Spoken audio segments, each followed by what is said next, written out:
Alors, quels sont les gros joueurs sur le carreau, nous demande-t-on. Alors, ce qu'on attendait, potentiellement, c'est le gros joueur sur le carreau, les deux, c'est Chevalier, Ouais. Camavinga et je peux rajouter Kolo Muani. Ce sont les trois joueurs qui vraiment pouvaient avoir leur place ici, mais qu'on peut expliquer très facilement. Chevalier, c'est un joueur qui ne jouait plus au Paris Saint-Germain, qui est blessé et qui n'a pas joué depuis le mois de janvier.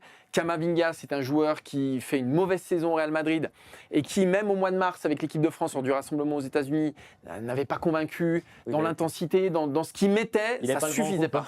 Voilà, ça suffisait pas. Et enfin, Randal Kolo Muani, lui, il est victime de sa saison avec Tottenham. Il marque que 5 buts, je crois, cette saison. Ouais. Ce sont des joueurs qui avaient des références, en tout cas pour Camavinga et Kolo Muani en équipe de France. Mais là, pour Didier Deschamps, ça ne suffit pas. Et on peut tout à fait le comprendre. Les surprises, c'est Robin Risser, meilleur gardien de Ligue 1, en tout cas élu comme tel, et Jean-Philippe Mateta et Maxence Lacroix, qui sont les trois invités. Je dirais pas surprise, parce que pour Risser, si, pour Lacroix et Mateta, un peu moins. Moi, ma plus grosse surprise des trois, c'est quand même Maxence Lacroix. Parce que comme tu l'as dit, il avait été très bon dans la tournée américaine, mais on se disait que la structure de liste et de la manière de faire, avec les 8 défenseurs déjà calés, et peut-être une opportunité de 6e milieu de terrain, le condamner parce que finalement on n'avait peut-être pas besoin de lui. Mais c'est intéressant d'ailleurs ce qu'a fait Deschamps, c'est que là il a vraiment, c'est la prime à la performance. C'est-à-dire que oui, il y a peut-être un défenseur de plus, pas pour déranger Deschamps en général, mais en plus il s'est dit le type a été très bon. C'est sûrement, on le redit toujours, c'est une tarte à la crème, mais sûrement très bien comporté dans le groupe. Et typiquement, c'est parfois ces genres de joueurs, il faut toujours avoir ça en tête, que c'est parfois ces genres de joueurs qui sautent un petit cran pendant la préparation. C'est-à-dire que s'il y a un blessé, qu'il a un petit doute sur Konaté, peut-être faire jouer Maxence Lacroix. Et si Maxence Lacroix est bon, on ne sait jamais. Voilà, c'est toujours ce profil-là qui est intéressant. Et là, typiquement, il va chercher un joueur qu'elle va en poupe. Et qu'on le disait, il y a quand même 2 joueurs de Crystal Palace dans cette liste-là. Et le deuxième me fait vraiment plaisir parce que je militais pour lui depuis des mois. C'est Jean-Philippe Mateta qui apporte quelque chose de différent. Il y a un côté girouesque avec Mateta, il ne sera jamais titulaire, ça, il le sait déjà, il est dans le groupe. Seulement, à 10 minutes de la fin, quand vous jouerez la Norvège et qu'il y aura peut-être un 0 ou un partout, qu'il faudra un but pour se qualifier, vous serez très content de l'avoir parce que sur un coup de tête, et surtout, 3 sélections de buts, je crois, il a fait le job jusqu'ici. Il y en a qui mettent du temps, lui, il a tout de suite montré qu'il avait une utilité, donc pour le coup, je suis vraiment content qu'on aille chercher un joueur comme lui. C'est un but de moins de Marcus Thuram, qui a 10 fois plus de sélections. Mais si à la 88e minute, tu dois marquer un but, tu crois que tu fais rentrer Mateta plutôt que Thuram ? Je crois que Thuram est quand même moi, devant. je vais chercher. S'ils sont à 10 en mettant l'autobus, je vais lui faire jouer Mateta. Ouais, je sais pas. Mais en tout cas, Mateta, ce qui est sûr, c'est que c'est un joueur qu'on aime bien, qui est un peu frais, qui apporte quelque chose, même dans le style, on aime bien Mateta. C'est un joueur dont on sait que si il aura que des bouts de match, il posera pas trop de problèmes. Alors après, ça s'est joué sans doute entre lui et peut-être Randal Kolo Muani. Pourquoi Mateta plutôt que Kolo Muani ? Le vent dans le dos. Parce que Mateta a marqué 3 fois plus de buts cette saison. Je crois qu'il a 15 buts cette saison. Kolo Muani est à 5 buts. À un moment aussi, tu récompenses. En fait, Deschamps, il ne peut pas dire tout et son contraire. Il ne peut pas dire qu'il faut être performant au club toute l'année et puis ramener Kolo Muani plutôt que Jean-Philippe Mateta. Donc là, il y a une logique. Même si, en équipe de France, au niveau des performances, Kolo Muani a montré qu'il pouvait être très fiable. Il fait une saison beaucoup trop modeste. Didier Deschamps s'est exprimé sur Camavinga. Alors, ce qu'il a expliqué aux 20h de TF1, c'est qu'il sort d'une saison difficile, il a moins joué, il a été blessé.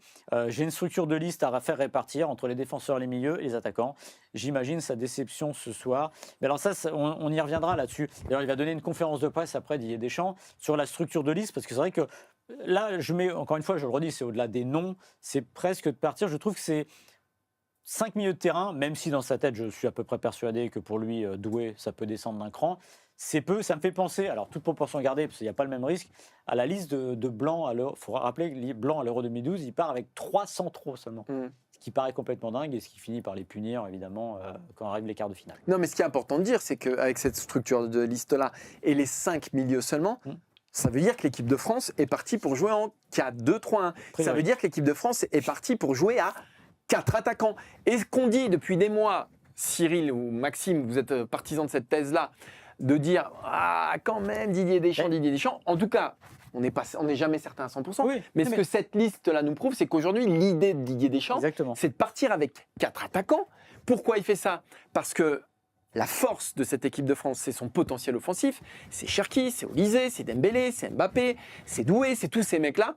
Et ils vont avoir un rôle prépondérant. Et quand tu joues à 4, il y a 9 attaquants et 5 milieux. C'est-à-dire que tu as quasiment 2 fois plus d'attaquants que de milieux de terrain. Ce qui veut dire que cette équipe de France, elle penchera nécessairement vers l'avant, que c'est un choix assumé par Didier Deschamps et que tous ceux qui disent depuis des années et des années que Didier Deschamps est un joueur, est un entraîneur, un sélectionneur, pardon, défensif, frileux, voilà, qui préfère se mettre devant son but plutôt que... là, ils vont être embêtés parce qu'on va démarrer cette Coupe du Monde à 4 attaquants. Et la vraie révolution de cette liste-là, c'est peut-être le point le plus important pour moi. C'est de se dire, OK, on partira à 4 attaquants. Il n'est pas question, en tout cas si on voit cette liste-là, de mettre un Rabiot à gauche, de mettre je ne sais qui à gauche. À gauche, ce sera Doué, ce sera Barcola, parce que tu as 9 attaquants, Maxime. Mais encore une fois, ce que je redis là-dessus, donc nécessairement, ça va pencher vers l'avant. Il fut un temps où Robert Pires était classé dans les attaquants, j'aurais été classé dans le milieu de terrain. Ça dépend des époques aussi. Oui, mais Doué, Maxime, quand même, malgré tout. Oui, non, mais Doué, c'est un attaquant, c'est pas un milieu de terrain. Mais tu pourrais assumer que Olysée, tu pourrais assumer de te dire, tu fais ce genre-là, que c'est un milieu de terrain offensif. Oui. Non, mais je suis d'accord avec toi, ça fond. Mais ce que je veux dire, c'est qu'il se laisse. Moi, je suis le premier à être un peu étonné justement qu'il est réduit à 5 parce que, encore une fois, je pense qu'il y a un vrai risque. Mais en tout cas, c'est bien de le faire. Et je pense que dans sa tête, il y a quand même cette solution un peu alternative de faire redescendre un Doué ou de muscler parce que Doué, en plus, il est très fort et puis il y a de l'abattage. Mais en plus, disons enfin, après on prendra vos questions, mais disons la vérité. C'est-à-dire qu'à un moment, quand tu as ce potentiel-là, quand tu as Cherki, Olysée, Doué, tu n'as pas envie de tous les foutre sur le banc. Donc à un moment donné, tu donnes une chance de plus à ces mecs-là. Je veux dire, ton attaque, si c'est celle-ci, c'est pas sûr que ce soit celle-ci, on peut en faire plein. Hein. Doué, Dembélé, Olysée, Mbappé, c'est dur d'en mettre un sur le banc. Sur le banc, tu as Barcola, tu as Cherki. En revanche, ils ont intérêt. Enfin, Mbappé, c'est un peu à cas à part, mais les autres auront intérêt à faire le boulot quand même, défensivement. Oui, bien sûr. Parce que là, sinon, ce serait une question d'équilibre. Sinon, c'est le PSG avec Neymar et Messi, avec 3 et 4 mecs qui ne défendent pas quand ils étaient. Je dis une chose, je dis bonne chance à Rabiot et Tchouaméni, qui vont être dans un rôle de l'ombre, mais qui vont être peut-être les 2 joueurs les plus essentiels, parce que c'est sur eux que va reposer quand même l'équilibre de cette équipe. Après, on sait que Doué, Barcola, Dembélé, au Paris Saint-Germain, on l'a vu, sont des joueurs qui ont quand même une capacité à défendre, un volume de jeu qui est assez prodigieux. Mais bon courage à Tchouaméni et Rabiot pour assurer, et Kanté, si tant est que c'est lui qui est pour assurer l'équilibre de cette équipe. Justement, Didier Deschamps sur Kanté, aucune hésitation, le critère sportif est toujours là, toujours performant, il a le sourire le matin, le soir, l'après-midi, etc. Il est rayonnant.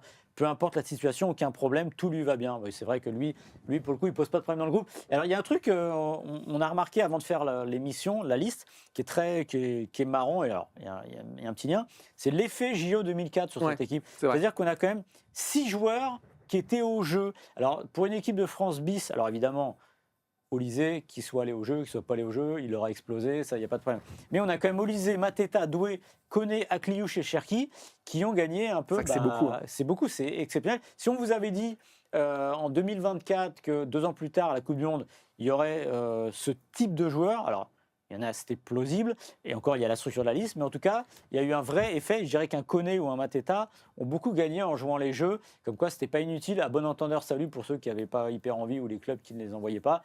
Finalement, il y avait un intérêt à jouer les jeux, et aujourd'hui, quasiment un quart de la liste fait partie de. Alors, les grosses réactions sur le chat, et les gens en veulent à Deschamps, surtout pour Corentin Tolisso. Alors, on va être très clair. Corentin Tolisso, à 6 milieux, c'était compliqué. À 5 milieux, là, dites-moi qui vous enlevez parmi Manu Koné, Adrien Rabiot, Warren Zahir Emery, N'Golo Kanté et Aurélien Tchouaméni, qui vous enlevez pour mettre Corentin Tolisso. Aujourd'hui, il faut être franc, il faut être juste. C'est impossible d'enlever un de ces joueurs-là. Allez, c'est peut-être Manu Koné le 5e ou peut-être Warren Zahir Emery. Zahir Emery fait une saison exceptionnelle avec le PSG. Manu Koné, il est monstrueux chaque fois qu'il joue avec l'équipe de France. Donc c'est indiscutable. Je ne parle pas de Rabiot, de Tchouaméni et de Kanté.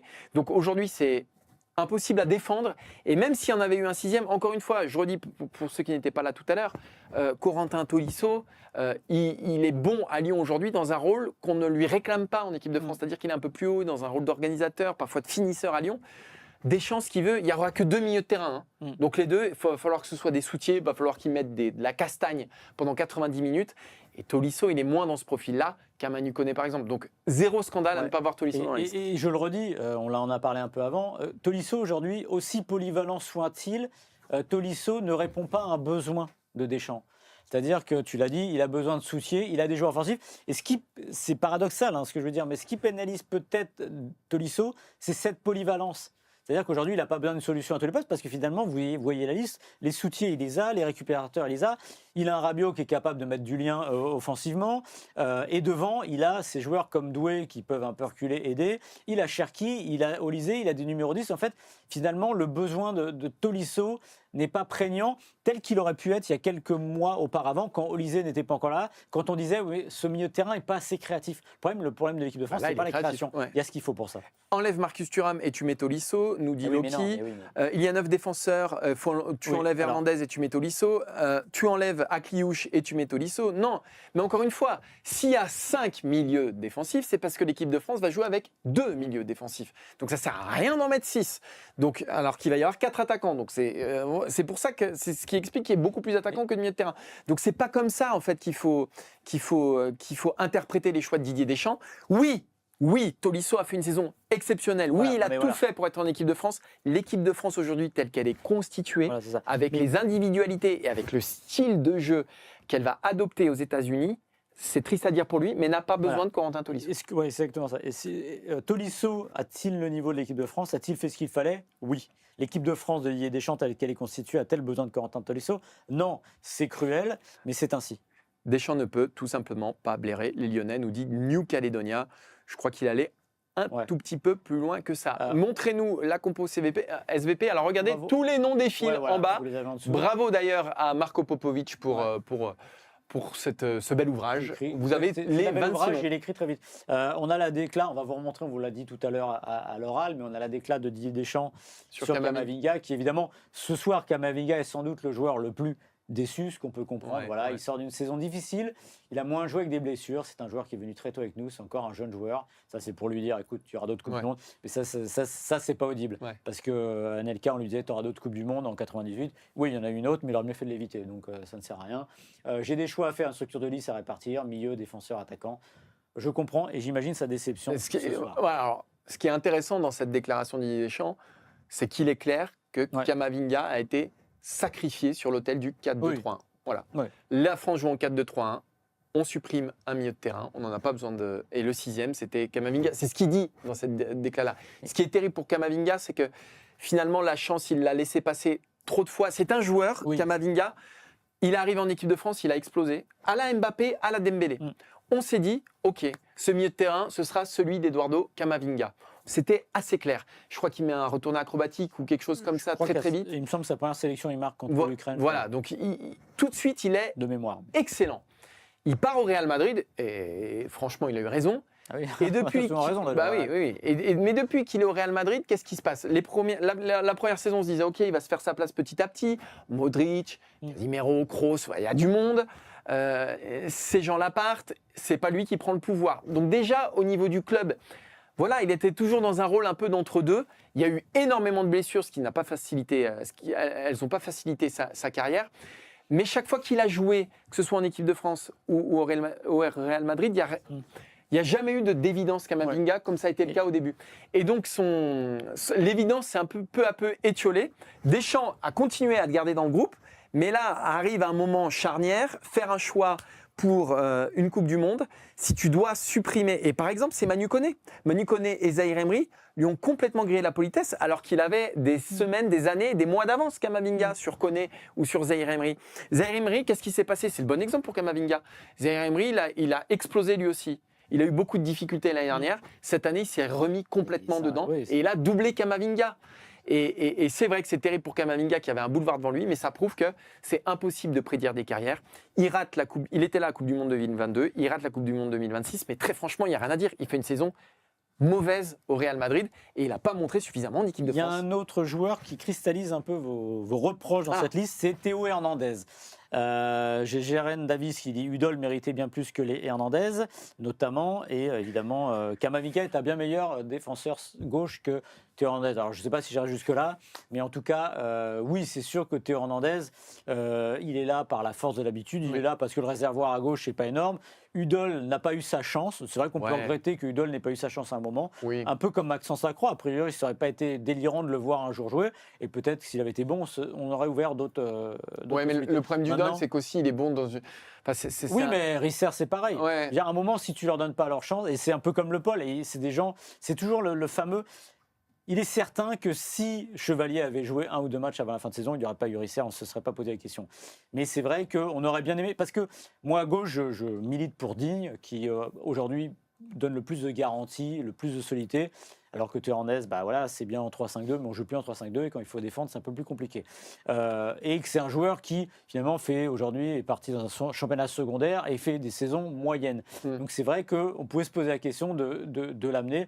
Moi, je n'aurais pas été choqué qu'à un moment dans la saison... Mais tu mets qui, du coup, Udol? Deschamps tente Udol. Non, mais je mets Digne. Non, mais on ne l'a pas vu, Udol, donc c'est réglé. Tu ne pouvais pas appeler Udol aujourd'hui. C'est pas possible. Risser, on le rappelle, c'est lui le vrai nouveau de cette liste qui n'a jamais fréquenté l'équipe de France. Mais a priori, Risser, vous allez le voir avec le maillot d'entraînement, avec les logos, tout ça.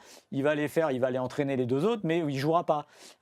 Udol, il se serait retrouvé dans une position de jouer. Et c'était évidemment beaucoup plus risqué parce qu'en plus, dans le logiciel de Deschamps, qu'on a tendance parfois à caricaturer, il y a quand même cet aspect Ligue des Champions. Je pense que si Udol avait joué... La saison, si Udol, cette saison, lance, et la saison de l'année prochaine avec la Ligue des Champions, que Udol est plutôt performant en C1, je pense qu'il a sa chance. Voilà, moi, j'aurais mis Truffert, peut-être. Oui, ou Truffert, qui est très bon avec Bournemouth. Ouais, j'aurais peut-être mis... Il a une sélection déjà. Voilà. Je rectifie, Kamavinga, c'était bien l'Ukraine, c'est 3e sélection, mais il met ce but. Ok, mais peut-être que j'aurais mis Truffert.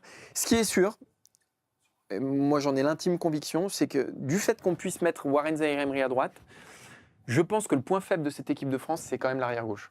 C'est que moi, je n'ai aucun qui me satisfait pleinement. Digne, effectivement, Digne a fait des belles choses en équipe de France. Il a notamment une qualité de centre qui est assez incroyable. Malgré tout, quand je dis que c'est un point faible, je le fais par rapport au reste de l'équipe. C'est-à-dire que partout ailleurs, et peut-être au poste d'arrière droit, mais s'il y a Zaïre-Emery, peut-être que je suis un peu plus rassuré. Mais partout ailleurs, on a quand même des références mondiales. Ouais. Il n'y a pas un poste où tu n'as pas une référence mondiale. Hein. Oui, je veux dire, de Mike Maignan à Kylian Mbappé. Voilà. Et au poste d'arrière gauche, on en avait une pour moi avec Théo Hernandez quand il était à Milan. Quand à un moment, il a été très bon. Il a été très fort. Lucas a été très fort aussi. Lucas a été très fort aussi à un moment. Mais pour moi, dans ce poste d'arrière gauche, aujourd'hui, on a une faiblesse. Et c'est celle que je détermine avec le plus de certitude dans cette équipe de France. Parce que ni Lucas Digne, ni Théo Hernandez, pour moi, sont au niveau des autres dans ce qu'ils ont apporté jusqu'ici à l'équipe de France, dans leur saison, dans leur qualité. Pour moi, Digne et Théo Hernandez, il y a trop de... Alors, à des degrés différents, mais trop de failles défensives quand même. C'est-à-dire que c'est très souvent que l'adversaire, il va passer par là. Et si les Sénégalais, les Norvégiens et les Irakiens bossent bien, ils passeront par la droite, comme chaque équipe qui affronte l'équipe de France maintenant depuis quelques temps.